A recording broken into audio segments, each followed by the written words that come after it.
ਤੁਸੀਂ ਵੀ मुबारकबाद पेश करांगा कि वाकई रात के मुस्तलिक ने कि जिन्होंने एक आवाज़ से इकट्ठे होकर तो जफरवाल के जिंदा होने का सबूत दिता है। लेकिन असी जो आवाम के दिलों के इस टाइम ख्याल है असी उसके मुताबिक चलते हैं, क्योंकि जो लोगों का फैसला होता है आवाज़ें इकट्ठ लगा रहे खुदा और असी सारे दोस्तों को पता है कि पीर सईद हसन शाह साहब ने इस इलाके दे विच जिस तरीके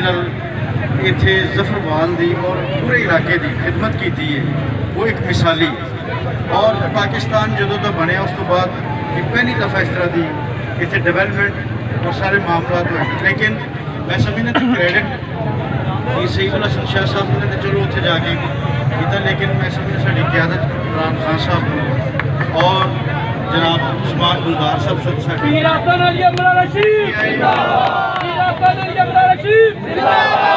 दोस्तों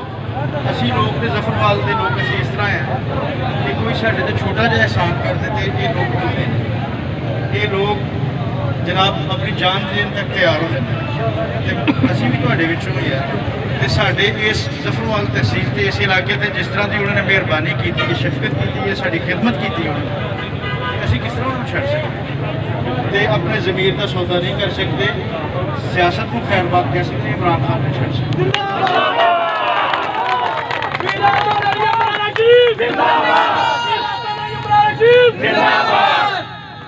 ये मानगी बंदा नहीं कर सकता, असी आवाम के नाल असी तुहाडे विच माड़े लोगों तो तरह दे ते चौधरी असी कोई नहीं है जोड़े होंगे ना जो आपके हुकूमत करने का शौक नहीं, सानू तुहाडे लोगों की खिदमत करने का शौक। तो मैं समझना इस खिदमत के जोड़ा हिस्सा PTI ने इस इलाके मुस्लिम लीग नून इतने रही है तो सारी दुनिया को पता कितने साल रहे मतलब जो तक पाकिस्तान बने होंगे रहे हैं। लेकिन मैं समझदा कि जो PTI ने जो सारे कहते थे कि कुछ नहीं कर सकते, साढ़े इलाके से जो एहसान उन्होंने किया सारी